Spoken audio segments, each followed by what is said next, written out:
네, 현재 시간 2시 10분 지나고 있습니다. 아직 코스피 코스닥은 상승의 힘보다는 하락의 힘이 조금 더 강한 것 같습니다. 코스닥이 0.68% 내림세를 보이고 있는데요. 이런 시장 안에서 또 어떤 이슈와 종목을 눈여겨봐야 될지 오늘의 핫한 세 가지 종목을 골라봤습니다. 유지인베스트 이정민 이사와 함께할게요. 어서 오세요. 네, 안녕하세요. 네, 안녕하십니까. 오늘 세 가지 상황실을 같이 다뤄보겠고요. 첫 번째 새내기주입니다. 바로 만나보시죠. 이번엔 웃을 수 있을까요? 샤페론 이야기인데 코스닥에 잘 도전을 한 샤페론이었어요. 그쵸. 네. 네. 그리고 최근에 시장이 많이 좋지 않다 보니까 뭐 1년 전, 2년 전 IPO 시장과는 완전 다른 네, 그렇죠. 그러니까 상장하면 기대감만 컸지 막상 성적표가 좋지 않았던 것들이 많았는데 이 샤페론의 경우에는 어땠습니까? 네, 샤페론이 이번 주 수요일이었죠. 네, 상장을 진행을 했습니다. 역시 샤페론 또한 시장의 기대치가 그렇게 높지 않았기 때문에 최근에 그 IPO 시장이 전년 대비해서 굉장히 빠르게 식고 있다라는 어떻게 보면 좀 반증을 해주는 종목이 아닐까 이렇게 좀 생각이 됩니다. 일단은 공모가 같은 경우에는 5,000원에 진행을 좀 했었습니다. 그래서 일반 청약 경쟁률은 9.3대 1을 기록을 했었었고요. 그다음에 청약 증거금 같은 경우에는 161억이 모였던 걸로 알려지고 있기 때문에 굉장히 흥행 측면에서 어떻게 보면은 저조한 성적을 냈던 종목이다. 이렇게 좀 말씀을 드릴 수 있을 것 같습니다. 또한 그 우리사주 같은 경우에도 회사 측에서 실시를 했더니 직원들이 전혀 청약을 하지 않았던 걸로 알려지고 있기 때문에 그만큼 IPO에 대한 시장의 그 분위기를 현재 어떻게 보면 샤페론이 좀 보여줬었다. 이렇게 좀 시청자 여러분들께 말씀을 드리겠습니다. 특히나 최근에 그 바이오주들에 한해서 한파가 굉장히 또 심하게 불고 있죠. 그 대형주 중에서도 셀트리온 같은 경우에는 최근에 어떻게 보면 큰 하락이 나온 다음에 주가가 좀 횡보하는 모습을 좀 보여주고 있고요. 그다음에 삼성 바이오로직스 같은 경우에도 확실한 실적을 어쨌든 삼성 바이오로직스 같은 경우에 좀 보여주고 있기 때문에 매출과 영업이익에서 시장의 기대치보다도 높은 실적을 낼 것으로 현재 기대감이 높아지면서 그나마 대형주 중에서는 굉장히 주가가 좀 선방을 하고 있는 측면에 속한다. 이렇게 좀 말씀을 드리겠습니다. 하지만 그럼에도 불구하고 결국에 바이오 섹터 전반적인 종목들 같은 경우에는 전년도 고점 대비해서 제가 대충 계산을 해봤더니 대부분의 종목들이 마이너스 70%에서 마이너스 80%대까지 하락한 종목들이 굉장히 많았습니다. 아무래도 금리 인상 시기다 보니까 대표적인 성장주 섹터로 분류가 되고 있는 그 바이오 투자에 대한 투심이 얼어붙어서 그렇기도 하고요. 또 코로나19라는 초대형 이벤트를 통해서 급등을 했던 종목들이 워낙 많았기 때문에 산이 높았으면 골이 깊다라는 어떻게 보면 격언처럼 바이오 섹터들 전반적으로는 투심이 최근에 좋지 않았다. 이렇게 좀 말씀을 드리겠습니다. 네. 그런데 오늘 샤페론이 갑자기 상한가에 그쵸. 갔어요. 네. 뭐 기사를 찾아보면은 유럽 바이오 유럽 2022 참가 글로벌 파트너링 기대감이라고 그쵸. 하는데 네. 이게 또 오르니까 어떻게든 이슈를 찾아서 붙인 것만 같기도 하거든요. 네네. 샤페론이라는 회사 네. 어떤 회사인지 우리가 지금 청약 당장의 그 기대감이 좀 저조했던 건 시장 탓이었는지 이 회사에 대해 주목할 만한 모멘텀이 있었습니까? 네, 일단은 시장에 모멘텀은 있었다라고 먼저 말씀을 드리겠고요. 그다음에 두 번째로 오늘 상한가 갈 정도로 굉장히 뜨거운 상승이 나오고 있죠. 네. 굉장히 간단합니다. 주가 지수가 워낙 지지부진하기 때문에 주가 지수가 지지부진할 땐 제가 지속적으로 말씀드리고 있죠. 신규 상장주로 이목이 쏠리는 특징을 가지고 있다라고 제가 말씀드렸었죠. 그렇기 때문에 동사 같은 경우도 그런 전반적인 시장 분위기를 타고 이런 식으로 상승이 나오고 있다라고 시청자 여러분들께 좀 말씀을 드리겠습니다. 일단 그럼 회사가 어떤 특징을 가지고 있는지도 우리가 알아야겠죠. 그래서 동사 같은 경우에는 대표적으로 지금 현재 아토피 피부염 치료제, 그다음에 알츠하이머 치매 치료제, 그다음에 특발성 폐섬유증 치료제를 개발을 하고 있습니다. 특발성 폐섬유증 치료제 같은 경우에는 그냥 코로나19 치료제다라고 생각을 해주시면 될 것 같습니다. 그래서 아토피 치료제 같은 경우는 현재 임상 2상을 진행 중인 것으로 알려지고 있고요. 그다음에 알츠하이머 치료제 같은 경우는 임상 1상, 그다음에 폐섬유증 치료제는 임상 2상이 현재 진행 중인 걸로 알려지고 있습니다. 오늘 같은 경우에는 방금 앵커께서 말씀해 주신 것처럼 이제 다음 주죠. 다음 주 월요일 24일부터 유럽에서 열리는 가장 큰 컨퍼런스입니다. 바이오 컨퍼런스인데 바이오 유럽 2022에 참석을 하면서 이런 식으로 뉴스가 나오면서 상한가에 도달하는 모습을 보여줬는데요. 올해 같은 경우에는 60여 개 국가에서 약 4천여 명의 업계 관계자들이 참석을 하는 것으로 알려지고 있습니다. 그래서 회사 측에서 밝히기로는 회사의 기술력을 알리면서 빠른 상업화 성과를 낼 수 있도록 노력을 하겠다. 이렇게 현재 밝힌 상황입니다. 그런데 마침 주가 같은 경우에도 공모가 근처까지 하락을 했었기 때문에 이런 그 가격적인 매력도 그다음에 신규 상장주이다 보니까 호가가 굉장히 가볍죠. 그렇기 때문에 상대적으로 투매가 나올 가능성이 낮기 때문에 투자 심리가 이쪽으로 많이 쏠린 게 아닐까 이렇게 좀 생각이 됩니다. 그러면서 오늘 같은 경우에는 1,600억이 넘을 정도로 굉장히 큰 거래 대금이 터지면서 이런 식의 상한가까지 도달하는 모습을 보여주고 있다. 이렇게 좀 말씀을 드리겠습니다. 네. 그럼 오늘의 급등을 조금 전에 이제 설명해 주셨잖아요. 시장이 지지부진하다 보니까 새내기주로 관심이 쏠리고, 샤페론 맞아, 이 종목이 있었지. 그쵸. 이 회사 네. 그래도 모멘텀은 있는데 이렇게 들어가신 분들도 분명히 있을 겁니다. 오늘의 상승을 약간의 반짝 상승으로 봐야 되는 건지 제 몸값을 찾기 일환으로 봐야 되는 건지 투자 의견 주시죠. 네, 제가 시청자 여러분들께 말씀드린 한 줄 평은요. 네. 트레이딩하기 좋은 날씨다. 이렇게 좀 말씀을 드리겠습니다. 시장의 주목을 받았고요. 그다음에 큰 거래 대금이 터졌기 때문에 저는 트레이딩 관점으로는 당연히 접근을 해야 되는 종목이다라고 시청자 여러분들께 말씀을 드리겠습니다. 어쨌든 내가 시장의 이제 퍼포먼스 대비해서 더 좋은 수익을 올리기 위해서는 이런 식으로 이목이 쏠리는 종목들을 우리가 정리해서 매매하는 습관을 가지고 있어야지만 주식시장이 이렇게 하락하는 시기에 오히려 더 적극적인 수익을 올릴 수 있다라고 강조해서 시청자 여러분들께 좀 말씀을 드리도록 하겠고요. 그런 측면에서는 최근에 끼 있게 움직였던 종목들이 신규 상장주 중에서는 탑 머티리얼즈, 그다음에 SBB 테크가 있었죠. 근데 두 종목 모두 다 2차 전지 또는 로봇과 관련된 이제 섹터에 속하면서 이런 식으로 어떻게 보면 오버슈팅이 나왔기 때문에 동사의 퍼포먼스에서도 그런 어떻게 보면 수익을 좀 바라면서 우리가 접근을 해보자. 이렇게 좀 말씀을 드리겠습니다. 그런 의미에서 제가 추는 매수 추천 가격은 아직 3일선이 어떻게 보면은 지금 현재 상장한 지 3일밖에 되지 않았기 때문에 네. 차트상에 표시가 안 되죠. 그렇기 때문에 다음 주 월요일에 아마 표시가 될 것으로 생각이 되는데요. 어바웃으로 생각을 해봤을 때 7,900원 부근이면 아마 3일선 부근이 되지 않을까 이렇게 좀 생각이 되기 때문에 7,900원을 3일선으로 정해서 한번 좀 매수를 해보자라고 말씀을 드리겠고요. 네, 목표 가격은 9,000원으로 설정을 좀 해보도록 하겠습니다. 손절 라인은 7,000원을 이탈하게 되면은 추세가 아예 깨졌다라고 생각이 되기 때문에 손절 라인은 7,000원으로 설정을 좀 해보도록 하겠습니다. 네, 그러니까 이미 지금 현재 가격이 9,200원이어서요. 지금 당장의 트레이딩을 이야기하는 건 네. 아닙니다. 저희 다음에 또 기회가 온다면 단기 트레이딩으로 한 7,900원 선에서 매수를 해보고 또 단기 목표 주가로는 9,000원 이렇게 트레이딩으로만 전략을 세워보자라고 이야기를 해주셨습니다. 자신 없으신 분들은 나 이렇게 트레이딩할 때 손절할 자신이 없어. 하락하면 어떡하지? 걱정되시는 분들은 과감하게 패스해도 되는 종목으로 현 구간에선 보입니다. 이어서 두 번째 상황실 만나보시죠. 레고랜드발 파장이 큽니다. 이 부동산 시장의 냉각이라는 그쵸. 그 뉴스가 요 며칠 계속 쏟아지고 있는데요. 이게 뭐 부동산 PF라는 단어도 보이고 그렇죠. 회사채, 채권 이야기도 있고 그 네. 나라에서 주는 채권인 거잖아요. 네네.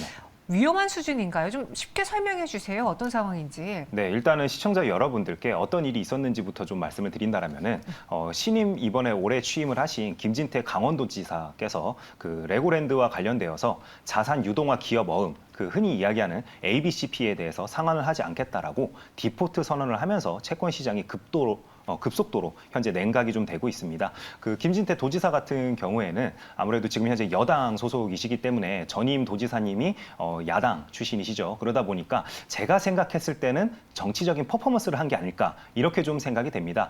지금 현재 민주당 그 대표를 하고 계신 이재명 이제 그 대표께서 성남시장이 되자마자 예전에 한번 모라토리엄을 선언을 하면서 그 무명이었던 인지도를 확 끌어올린 이력이 있기 때문에 아마 김진태 도지사도 그런 부분을 노리고 이런 행동을 한 게 아닐까 생각이 되는데요. 이런 행동을 하기에 대외적인 워낙 부동산 시장이 안 좋죠. 그렇기 때문에 주식시장에도 이런 여파가 전반적으로 퍼지고 있는 게 현재 상황이다라고 좀 말씀을 좀 드리겠습니다. 특히나 금융에서 중요한 거는 상호 신뢰입니다. 근데 지자체에서 발행한 상품이 부도가 났기 때문에 시장 참여자들 입장에서는 정부에서 이제 발행하는 상품도 이런 식으로 문제가 생기는데 일반 기업들 같은 경우에는 훨씬 더 심각한 상황이지 않을까라고 현재 시장에서는 염려를 하면서 리스크를 이제 줄이기 위해서 여러 가지 노력을 하다 보니까 시장에서는 여러 이야기가 나오면서 흔히 이야기하는 돈맥경화가 지금 현재 채권 시장에서 빠르게 일어나고 있다라고 시청자 여러분들께 좀 말씀을 드리겠습니다. 이렇게 논란이 확산되자 19일 날 지난 19일에 강원도에서도 예산을 편성을 해서 2,050억 원 전액을 내년 1월 29일 그 만기 전까지 상환을 하겠다고 밝혔습니다. 하지만 한번 시장에서 이런 식으로 불신을 했기 때문에 그 여파가 오늘도 이어지고 있는 상황이다라고 좀 말씀을 드리겠는데요. 대표적으로는 오늘 같은 경우에는 현재 진에어가 급락을 하고 있습니다. 지금 현재 19% 정도 하락하는 모습을 현재 보여주고 있는데요. 진에어 같은 경우에는 3분기 중으로 745억 원에 대한 영구채를 상환을 해야 되는데 채권 조달에 좀 실패한 게 아니냐 이런 이야기가 현재 돌면서 투매가 나오고 있다. 이렇게 시청자 여러분들께 좀 말씀을 드리겠습니다. 신규로 영구채를 발행을 하거나 유상증자를 실시를 해야지만 자본 잠식을 피할 수 있는 상황이기 때문에 시장에서는 앞으로도 이렇게 자금 흐름에 문제가 될 만한 종목들에 한해서는 굉장히 이야기가 빠르게 돌면서 투매가 나올 가능성이 높기 때문에 우리 시청자 여러분들께서도 그런 종목들을 잘 피해야지만 된다라고 강조해서 좀 말씀을 드리겠습니다. 쉽게 말해서 무언가를 하나 만들기 위해 돈을 빌렸고 그쵸. 그걸 가지고 투자를 한 다음에 다시 갚아야 될 때가 됐습니다. 근데 그 상황에 하필 시장이 경기가 네. 부동산 그쵸. 시장도 녹록지 않기 때문에 이런 상황이 벌어진 거예요. 그래서 이것 때문에요. 단순히 뭐 한 종목만 떨어지는 게 아니라 오늘 증권주, 왜냐면 부동산 PF와 그쵸. 연관되어 네. 있으니까 또 리츠도 건설주도 다 같이 하락하고 있습니다. 실질적인 여파에 대해서는 어떻게 보시는지요? 네, 일단은 뭐 여파가 이미 이어지고 있기 때문에 당분간 이런 추세는 이어질 수밖에 없다라고 좀 생각이 됩니다. 그리고 이미 기사화가 다 됐기 때문에 제가 그냥 회사 명도 솔직하게 좀 말씀을 드릴게요. 그 롯데캐피탈이 15%의 기업업을 발행하려고 했는데 이게 원활하게 진행이 되지 못했다는 이야기가 증권가에 돌기 시작을 하면서 시장에 이제 불안감이 이번 주에 퍼지기 시작을 했습니다. 그래서 롯데건설 같은 경우에도 현금 흐름이 막혀서 그 롯데캐피탈을 통해서 어떻게 보면 15%라는 이자를 조건으로 내세웠는데도 불구하고 자금 조달에 실패한 게 아니냐 이런 식으로 이야기가 나오면서 시장에서는 부도설이 빠르게 퍼져나갔습니다. 하지만 어쨌든지 회사 입장에서는 이런 부분들을 빨리 조기에 좀 수습을 해야 되다 보니까 롯데 이제 케미칼을 통해서 이제 오늘도 이미 다 기사가 나왔죠. 5천억 원을 차입을 하기로 발표를 했습니다. 그래서 롯데건설뿐만 아니라 그 태영건설 등 여러 건설사가 현재 부도가 나는 게 아니냐 이런 식으로 이야기가 빠르게 현재 시장에서는 좀 퍼지고 있는 상황입니다. 그렇기 때문에 최근에 그 건설주 그다음에 리츠와 관련된 종목들 같은 경우에는 뭐 소형주인지 대형주인지 가리지 않고 큰 폭의 하락세가 나오고 있는 게 현재 주가의 흐름이다라고 좀 시청자 여러분께 말씀을 드리겠고요. 예를 들어서 대형주 같은 경우에는 GS건설을 우리가 또 뽑을 수가 있겠죠. 근데 GS건설 같은 경우에도 오늘 현재 5.66% 하락을 하면서 대형주들도 이 여파를 피해가지 못하고 있는 상황이다라고 좀 말씀을 드리겠습니다. 아무래도 투자자들 입장에서는 수익을 내는 것보다는 이런 식으로 돈의 흐름이 끊기는 상황에서는 내 원금을 지키는 걸 가장 크게 생각을 하다 보니까 리스크가 조금이라도 발생될 것 같은 곳에서는 빠르게 내 자금을 회수하려는 경향이 굉장히 강합니다. 그러다 보니까 건설주와 리츠와 관련된 종목들에서 빠르게 현재 자금이 좀 회수가 되고 있는 게 현재 시장의 큰 흐름이다라고 우리 시청자 여러분들께서 좀 기억을 해주시면 좋을 것 같고요. 특히나 이런 식으로 건설과 관련된 섹터 안에서도 흐름이 나뉠 수밖에 없습니다. 워낙 주가지수라도 좋으면 상관이 없겠지만 주가지수도 현재 그 썩 좋은 상황은 아니죠. 그러다 보니까 건설과 관련된 섹터 안에서는 철저하게 테마주 위주로만 우리가 투자를 하는 게 오히려 이 섹터 안에서는 수익을 낼 가능성이 훨씬 높다라고 시청자 여러분들께 좀 말씀을 드리겠고요. 그런 측면에서 이번 주에서는 오히려 대비되게 예를 들어서 뭐 네옴시티 관련주, 그다음에 우크라이나 재건 관련된 종목들이 오히려 흐름은 훨씬 더 좋았다라고 오히려 상승이 나왔다라고 시청자 여러분들께 말씀을 드리도록 하겠습니다. 네. 그중에 이제 GS건설도 살짝 언급을 해주셨는데요. 현재 5에서 한 6%가량의 하락을 보여주고 있습니다. 또 GS건설은 최근에 음마아파트 재건축 시공사로 선정됐다는 뉴스도 있었는데 이 상황에서 GS건설을 어떻게 보는 게 좋을지 현 구간의 대응 전략을 세워드리죠. 네, 제가 시청자 여러분들께 말씀드릴 한 줄 평은요. 소나기는 피하자 이렇게 좀 말씀을 드리겠습니다. 우리가 투자해서 수익을 내는 부분도 가장 중요하지만요. 소나기가 이렇게 내릴 때, 그러니까 대내외적인 환경이 좋지 않을 때는 그 부분을 피해가는 습관도 굉장히 중요합니다. 그렇기 때문에 GS건설을 비롯한 여러 대형 건설사들 주가도 최근에 계속 안 좋을 수밖에 없는 상황이 되었기 때문에 우리 시청자 여러분들께서는 적극적으로 매매를 피해야 된다라고 좀 말씀을 드리겠고요. 그런 의미에서 지금 GS건설 차트를 띄워놨지만 역배열 상황이죠. 제가 시청자 여러분에게 지속적으로 좀 말씀드리다시피 이런 대형주들 같은 경우에는 특히나 역배열이면 더더욱 쳐다볼 필요가 없다라고 다시 한번 강조해서 말씀을 드리도록 하겠습니다. 네, GS건설에 대해서는 저희가 가격 전략을 드리지 않겠습니다. 신규 매수도 하지 않겠고요. 일단 소나기는 피하겠습니다. 마지막 상황실 만나보시죠. 실망이 큽니다. 소카 주주분들이 그럴 것 같아요. 앞서 저희가 샤페론도 이야기를 했는데 그쵸. 네. 기대보다 성적표가 좋지 않은 또 다른 종목이 소카가 있어요. 공모가가 28,000원 수준인데 지금 현가를 보면 네. 현재 가격을 보면 공모가마저도 크게 하회하고 있거든요. 이유가 뭘까요? 네, 일단은 시장의 그 평가하는 기준이 바뀌었다는 부분을 우리가 좀 생각을 해야겠죠. 예를 들어 소카가 뭐 코로나 이후에 바로 상장을 했다라면은 절대 이런 평가를 받지 않았을 것으로 저도 생각이 됩니다. 그런데 지금은 현재 IPO 시장 자체가 워낙 빠르게 싣고 있었고 그 상황 안에서 현재 소카가 상장을 한 부분이기 때문에 당연히 회사에서 바랬던 이제 그 공모 가격보다도 훨씬 낮은 가격에 공모를 했음에도 불구하고 주가가 이렇게 지지부진한 모습을 보였다는 게 가장 큰 좀 포인트가 되지 않을까 싶습니다. 그런 의미에서 소카가 그러면 어떤 식으로 현재 그 공모가 됐었는지 좀 다시 한번 좀 말씀을 좀 드린다라면은 경쟁률 같은 경우 14대 1을 기록을 했습니다. 작년이었다라면은 100대 1은 기본적으로 넘었을 텐데 이런 식으로 경쟁률 자체도 굉장히 낮았다라고 다시 한번 좀 말씀을 드리겠고요. 28,000원에 상장이 되었는데 오늘 현재 18,250원에 거래가 되고 있기 때문에 굉장히 공모가 대비해서는 낮은 가격에 거래가 되고 있다라고 다시 한번 좀 시청자 여러분께 말씀을 드리겠습니다. 아까 샤페론 같은 경우에는 우리 사주 같은 경우에도 전혀 직원들이 청약을 하지 않았다라고 하죠. 소카 같은 경우에는 상대적으로 훨씬 더 큰 기업인데도 불구하고 우리 사주 같은 경우에는 7.9%만 청약 신청을 했기 때문에 여전히 그 IPO와 관련되어서는 자사주들 관련되어서 직원들도 전혀 움직이지 않았다라고 시청자 여러분께 좀 말씀드릴 수 있을 것 같습니다. 지금 현재 시장 자체가 성장성보다는 당장 수익을 내는 기업에 포커스를 맞추는 경향이 굉장히 강합니다. 그렇기 때문에 소카 같은 경우에는 그나마 어떻게 보면은 영업이익을 내는 회사이기 때문에 이런 식으로 IPO를 통해서 상장이 진행이 되었다라고 좀 말씀을 드릴 수 있을 것 같고요. 예를 들어서 마켓컬리나 여전히 그 적자를 내고 있는 플랫폼 기업들 같은 경우에는 상장을 언제 할지 알 수 없는 상황이기 때문에 그나마 소카는 그 중에서도 좀 나은 편에 속한다라고 시청자 여러분들께 말씀을 드리겠습니다. 네. 소카에 대해서 그럼 실적은 어떤가 하고 찾아보니까요. 3분기부터 흑자를 넘어서 본격적인 성장이 시작될 것이다라는 분석도 있습니다.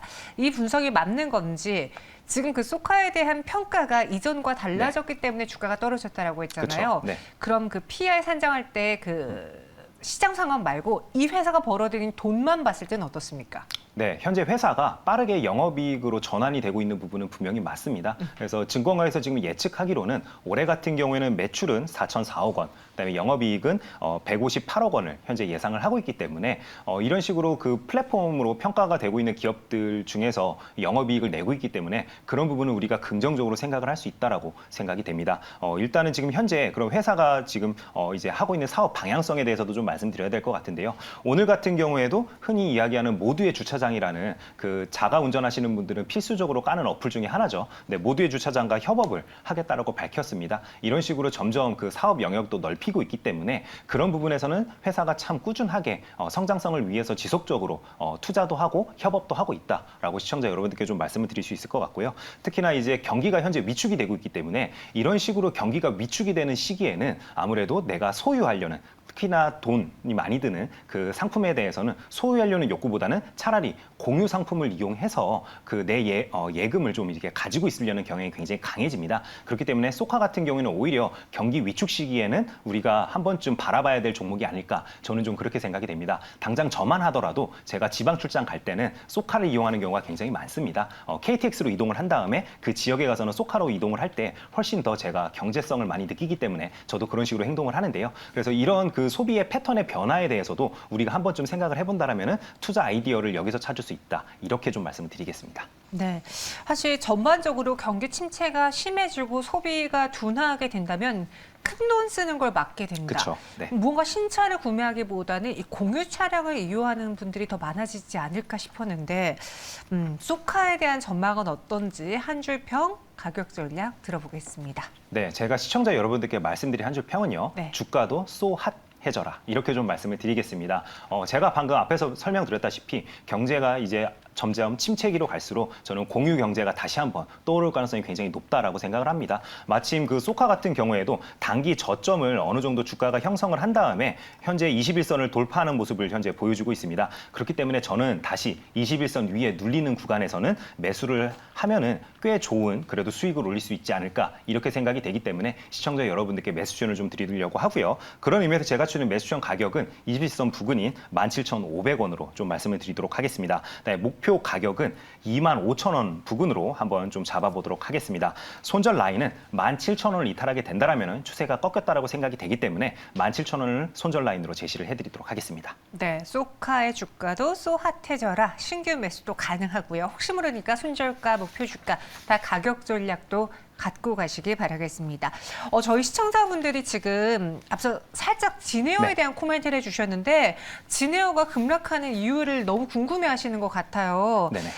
제가 알기로도 그 영구채 상환이 지금 문제가 되고 있는 것으로 보여지는데 혹시 이것에 대해서 진에어의 급락에 대해서 조금만 코멘트 더 해주실 수 있으신가요? 네. 진에어 같은 경우에는 제가 생각했을 때는 결국에 회사에서 유상증자를 하는 방향으로 아마 잡지 않을까 저는 좀 그렇게 생각을 합니다. 그래서 진에어가 유상증자를 통해서 결국에 자금 조달을 성공할 것으로 저는 좀 생각을 하기 때문에 이런 급락에 대해서는 우리가 당연히 좀 피해 가는 게 맞겠죠. 그렇기 때문에 신규 투자를 생각하시는 분들은 지금 현재 항공과 관련된 섹터는 전혀 쳐다볼 필요가 없다. 왜냐하면 대표적으로 리스를 통해서 하는 사업이 바로 항공산업이죠. 그렇죠. 거기다가 지금 현재 원달러 환율도 굉장히 높은 상황이기 때문에 굳이 우리가 지금 항공 섹터를 쳐다볼 필요는 전혀 없습니다. 그렇기 때문에 진에어와 관련되어서는 전혀 지금 현재 투자를 하지 말자라고 시청자 여러분들께 좀 말씀을 드리도록 하고요. 이미 손절 라인을 놓친 우리 투자자분들이 계신다라면은 반등 시기에는 필히 좀 내 포트에서 아웃시키는 전략이 가장 유효하다. 이렇게 좀 말씀을 드리겠습니다. 네, 3분기 중에요. 745억 원 규모의 영구채를 상환해야 하는 진에어입니다.